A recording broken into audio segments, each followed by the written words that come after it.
Kekerasan dalam rumah tangga, KDRT, merupakan salah satu bentuk pelanggaran hak asasi manusia yang serius dan dapat merusak tatanan sosial serta kesejahteraan keluarga. Di Indonesia, kasus KDRT kerap kali tersembunyi di balik pintu rumah, mengingat kompleksitas budaya dan norma sosial yang seringkali menekan korban untuk tetap diam.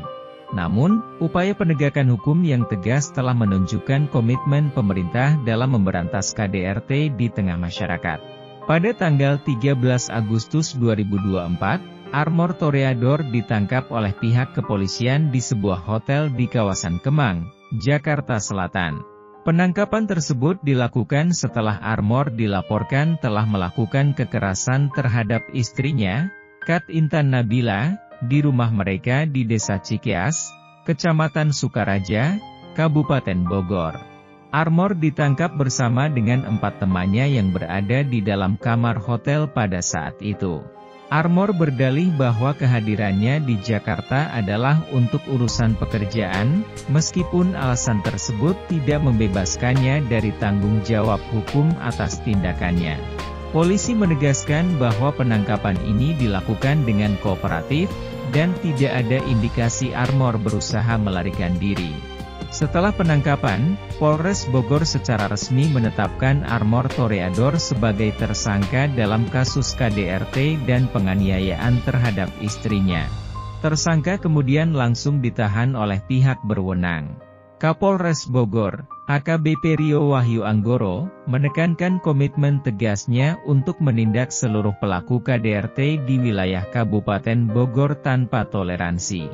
AKBP Rio juga menyampaikan bahwa Armor akan dijerat dengan pasal berlapis, meliputi pasal tentang KDRT, kekerasan terhadap anak, dan penganiayaan. Pasal-pasal ini digunakan untuk memastikan bahwa pelaku KDRT menerima hukuman yang setimpal dengan perbuatannya, sekaligus memberikan perlindungan maksimal bagi korban.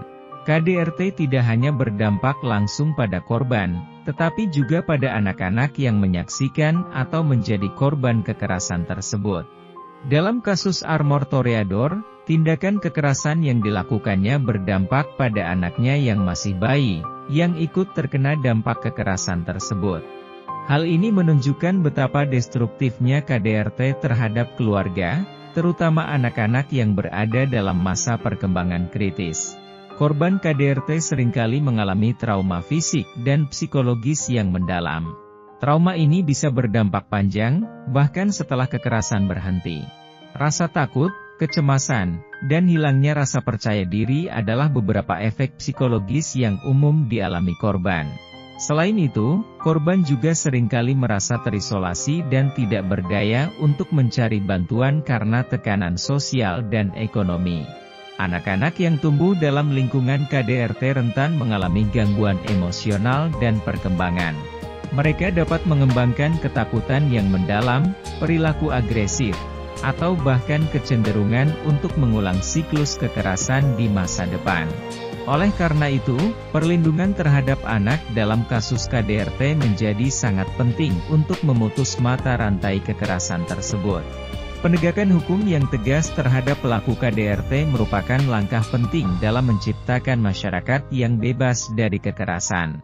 Kasus Armor Toreador menjadi contoh bagaimana hukum harus ditegakkan tanpa pandang bulu, sekaligus memberikan pesan kuat kepada pelaku KDRT lainnya bahwa tindakan mereka tidak akan ditoleransi.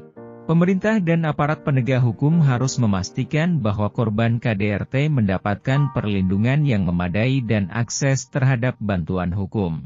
Selain itu, proses hukum harus dilakukan secara transparan dan adil, dengan mempertimbangkan kebutuhan korban dan dampak jangka panjang dari kekerasan yang terjadi. Selain penindakan hukum, upaya pencegahan melalui edukasi masyarakat juga sangat penting. Masyarakat perlu diberikan pemahaman mengenai bahaya KDRT dan bagaimana cara melaporkan jika terjadi kekerasan di lingkungan mereka. Edukasi ini bisa dilakukan melalui kampanye sosial, program pendidikan di sekolah, dan pelatihan bagi tenaga kesehatan serta pekerja sosial. Kasus Armor Toreador menjadi salah satu contoh bagaimana penegakan hukum terhadap pelaku KDRT harus dilakukan dengan tegas dan tanpa kompromi. Komitmen aparat kepolisian dan pemerintah dalam memberantas KDRT harus terus diperkuat dengan dukungan dari masyarakat, sehingga tidak ada lagi korban yang terjebak dalam lingkaran kekerasan ini. Upaya ini adalah langkah penting dalam mewujudkan masyarakat yang adil dan bebas dari kekerasan, di mana hak-hak asasi manusia dihormati dan dilindungi oleh hukum.